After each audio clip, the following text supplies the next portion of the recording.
অৱশেষত আটক হ'ল প্ৰবঞ্চক মাইনাও ব্ৰহ্ম।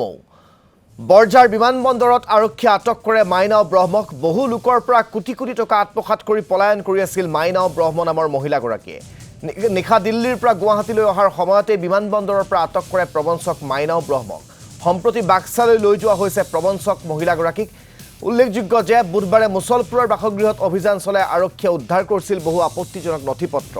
সিল কৰা হৈছিল মাইনাও ব্ৰহ্মৰ মুছলপুৰৰ বাসগৃহ।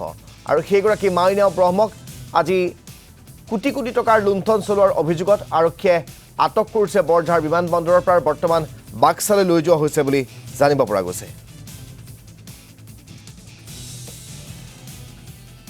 মাইনাও বুলি ছোৱালীজনী আমাৰ পৰা বিজনেছৰ নামত মানে এগ্ৰিমেণ্ট কৰি পেলাই কোৰ্ট এগ্ৰিমেণ্ট কৰি পেলাই মানে 40 লাখ টকা লৈছিল। এতিয়া এই পলাতক অৱস্থাত হৈ আছিল। এতিয়া আমাৰ মুছলপুৰ থানা আণ্ডাৰত এইকেইটা চাৰেণ্ডাৰ কৰিছে।